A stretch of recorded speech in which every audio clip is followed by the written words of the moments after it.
We're here today with another Off the Grid on TSUTigers.com. We're sitting down today with former Tiger quarterback Jeremy Perry. Jeremy, tell us what you do today. I'm an academic advisor here at Tennessee State University. Academic services and athletics, and essentially what we do is, make sure the kids graduate on time. Everything from class advisement to major selection, you name it, we do it. Okay, so you did your undergrad here. You even did some postgraduate work here, and you came back to us to be a part of the Tennessee State family. Yeah, it's good to be back. I left for a short time, but it's good to be back and benefit my university that benefited me. Okay. Let's start from the beginning. Where are you from originally? Originally, I'm from Memphis, Tennessee, born and raised. Okay. And now, is that your parents? Were they from the same area as well, or? My parents are from a small town near Jackson, Tennessee. It's Humboldt, Tennessee. So probably about an hour and a half from Memphis. And my mother and father both moved to Memphis, and that's where I was raised. Okay. And now you're saying that they attended a different OVC school. That's right. They went to Tennessee Martin. Okay. And was there ever any problems while you were playing here at Tennessee State with them maybe rooting a little bit for Tennessee Martin, or did they try and keep it under wraps a little? It was all fine and dandy. The week we played Tennessee Martin was kind of a week where they had to step outside of their Skyhawk shell and root for the Tigers. Okay. Well, tell us a little bit about Memphis growing up. Where actually just what was it like growing up in Memphis as a kid? Both good and bad memories growing up in Memphis. I think it's a stigma that surrounds the city, and so much negativity going on now. It's kind of hard to avoid those thoughts. But I mean, I was always involved in sports, and I got lost in that, and that was kind of my outlet to everything that may have been happening around me. Had some excellent parents that kept me involved in school and sports. And so that was always my outlet to have fun and make sure, the things around me, I made a positive impact opposed to being impacted in a negative way. Okay. Now, what sports did you play while you were growing up? I played baseball. That was my first sport, and then I moved to basketball and later on football. So out of chronological order from what I ended up going to college to play in football, baseball was probably my best sport. Kind of regret giving that up, but that's okay. You live and you learn.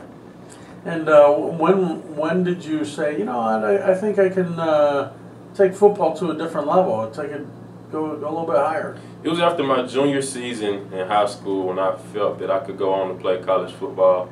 I had a pretty good year, threw for about 21 touchdowns, and started to get some small attention from colleges, and I felt that that's what I wanted to do, and so I kind of took a step back on the other two sports that I was playing and really focused on football, and went and had a good senior year, and the story goes on from there. Now you have a brother, and he's a year behind you, okay, 1 year back. And now, was he athletic at all? He was. He actually played football at Morehouse College, and now he's getting his master's at Wake Forest University, so extremely proud of him as well. Okay. So out of the two of you, who was the better football player? I would absolutely every day say I was a better football player. What would he say? He would probably say he was the better player. And now who would your parents say? Me, I would say. Because you're the favorite. That's right. All right, I got you. Okay, well, it's perfect. So now, tell us, what high school did you go to in Memphis? I attended Wooddale High School. My dad actually was a teacher at the high school, and he's still teaching there, holding on. Okay, and tell us a little bit about high school. What was high school life like for you? I went to a relatively big high school as far as population goes, about 1,700 students.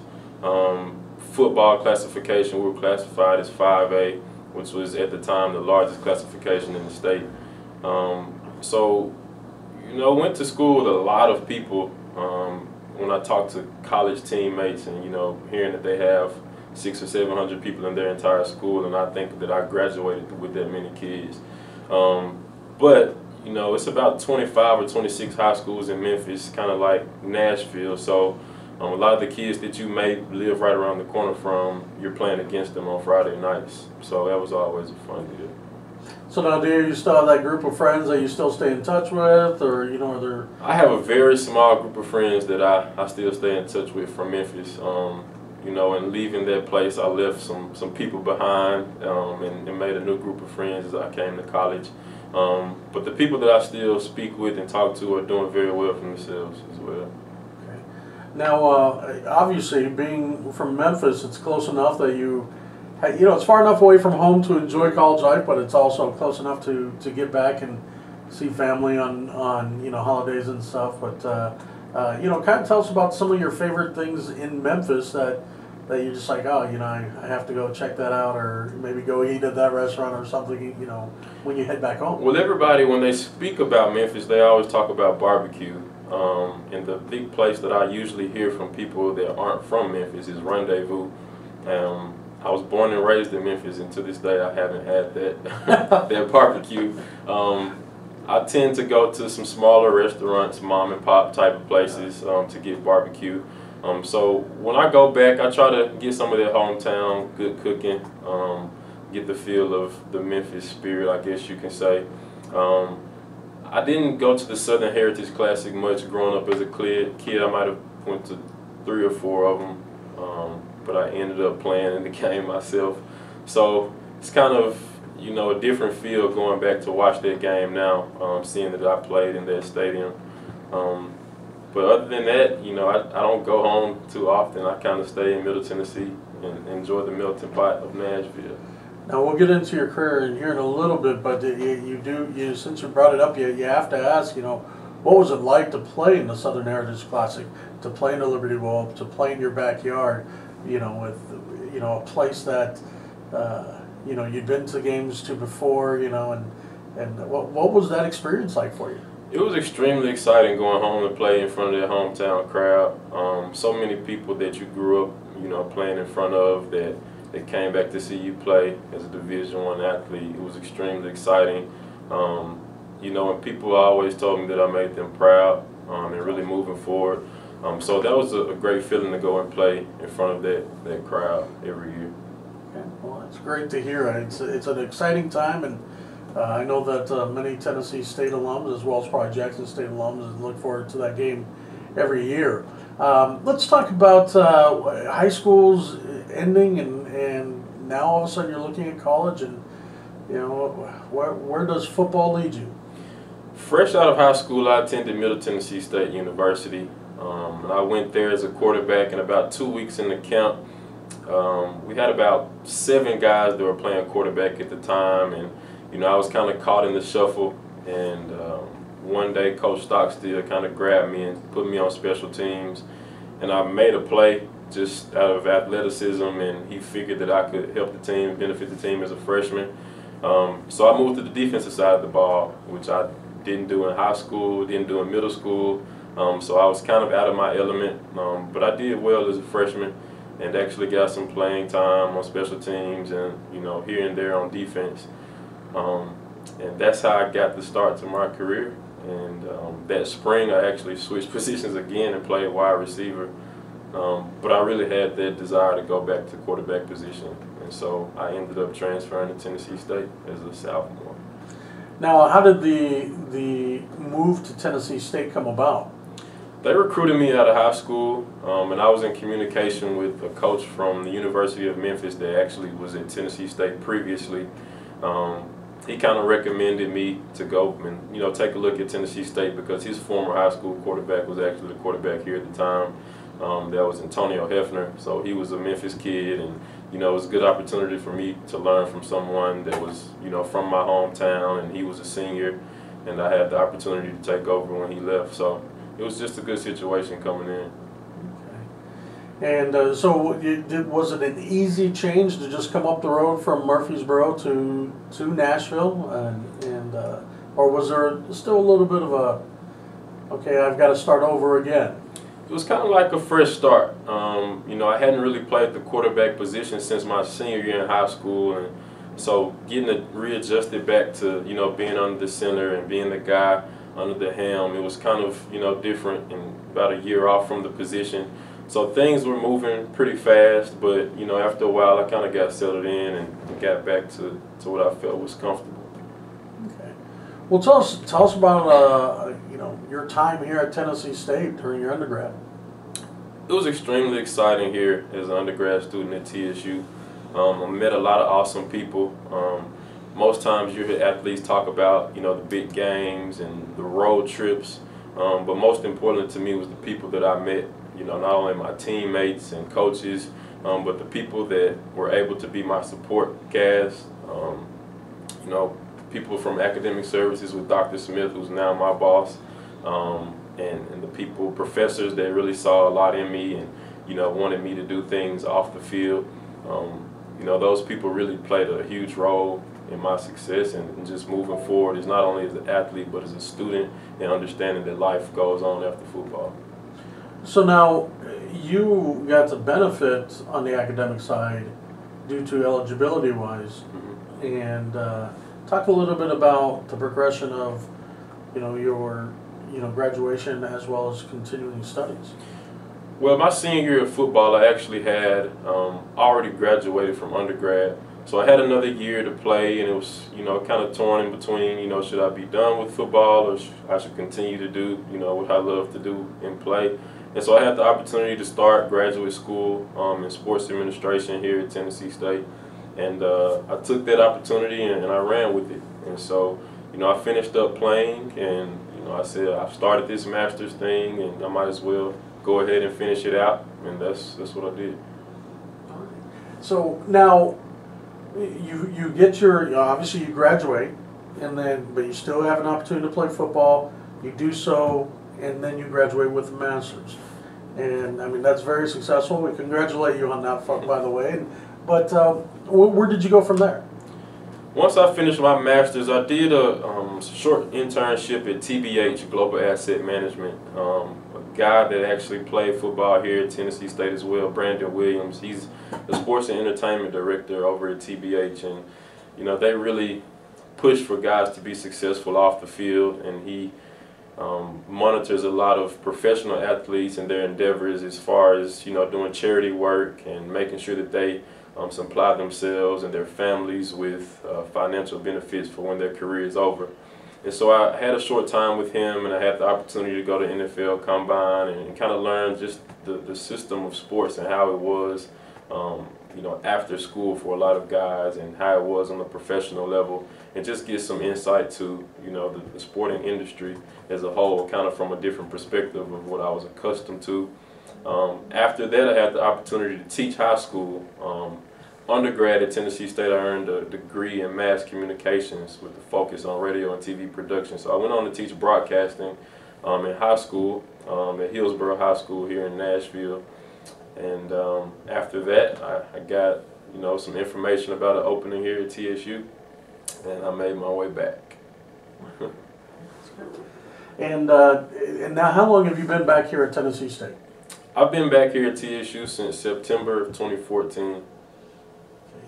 And now, being a part of Tennessee State, you know, what were some of your fondest memories and moments? Oh man, probably one of my, you know, my deepest moments was senior day, and you know, not everything that was really surrounding the game, but when the game was over, and we circled up in the locker room and kind of gave our last remarks to those that were staying. And kind of passing the torch and, you know, leaving our legacy with those guys that will remain here. It was a very emotional time because, you know, I knew that may be my last opportunity to actually play football, and to this day it was. So, you know, it was a lot of emotions tied to that day, but at the same time it was a very progressive moment for me in saying, you know, I've done this, you know, what's next for me. And so that was, you know, kind of torn in between, you know, moving forward and looking back at the past. And, you know, I enjoyed that moment big time. And now, being at Tennessee State, I'm sure you got to meet a lot of people, and, you know, some that are probably still close to you and everything like that. Did you meet anybody special at Tennessee State? I did meet someone special. My wife-to-be, my fiance, Meredith Stafford, I met here at TSU. She's a former athlete here as well, and we met back in '08. Okay. And she played? She did. She played for the women's basketball team up until 2010. Okay. Now, oddly enough, you guys are both from Memphis. And there was never a time where you guys happened to meet back in Memphis beforehand, or? We did not meet in Memphis prior to coming to Tennessee State. You know, I knew of her, I'll say. She was a pretty good basketball player at Central High School, and I knew who she was. And one of my former teachers was actually her high school coach. And so, you know, kind of had that tie. But as far as personally knowing each other, no. So now, of course, you have to ask, you know, you're talking about getting married, you're in the Nashville area, but you're all from Memphis, so the wedding back in Memphis then? The wedding is back in Memphis. You know, most of our family and our friends are from that area or very close to it, so we're taking it on home. Okay. And now it's, you know, we had mentioned earlier that your parents both went to UT Martin, but you were able to come to Tennessee State, and now your wife-to-be is going to be, you know, a Tennessee State alum. So what are the future plans for the kids? Are you going to head them towards Tennessee State, or? Hopefully that's a long way off with that thought. But, you know, wherever they want to go, wherever their heart leads them to go. Obviously we have this tie to Tennessee State, but wherever they decide, it's going to be fine. Now, besides your time here at Tennessee State and working in academic services, you know, you have also kind of adventured out on your own as well. Tell us a little bit about that. Well, that desire to really see athletes excel, you know, within their sport and, you know, doing things outside of their sport has really, you know, put a burning desire in my heart to extend from what I do on, you know, my day-to-day job. So I've started a nonprofit entitled Athletes Can Think Too, and what we do is target primarily high school student athletes, trying to empower them to reach their endeavors both professionally and athletically. The way we do that, we really try to instill positive core values and leadership skills that reflect the progressive lifestyle. And so essentially what that means is, you know, I want them to set goals for themselves, but, you know, what happens after the goal? I think one of the craziest moments for me was, you know, getting my master's degree, but then the question started to come, you know, what's next? And so that kind of inspired me to, you know, teach student athletes that, you know, you set goals for yourself, but you really need to think beyond that goal, what happens after that. So we do a lot of things in the community with student athletes at that pivotal point in high school to where they're making those key decisions that impact their future. Now, and you're talking a little bit about the Middle Tennessee areas where kind of you're working with that, but you know, how much would you like to see that grow? I mean, to me, the sky's the limit. I would like to see it go national or international, you know, if it was up to me. But, you know, having that big vision, we're taking small steps to make it happen. So right now, we're primarily located and doing our work in Middle Tennessee. We have some, you know, things in the near future that are going to take us to Memphis and, you know, Chattanooga area. We recently did an event down in Atlanta, Georgia that was linked to TBH, which I spoke about earlier. So, you know, the things with this region are, you know, the opportunities are immense, but, you know, we want to, you know, expand this thing as far as it can go. Well, terrific. Well, Jeremy, we appreciate you sitting down and talking with us. It sounds like you're doing a lot of great things at Tennessee State as well as, you know, beyond. So we wish you the best of luck in that. And once again, thank you for sitting down with us today. Thank you. I appreciate it.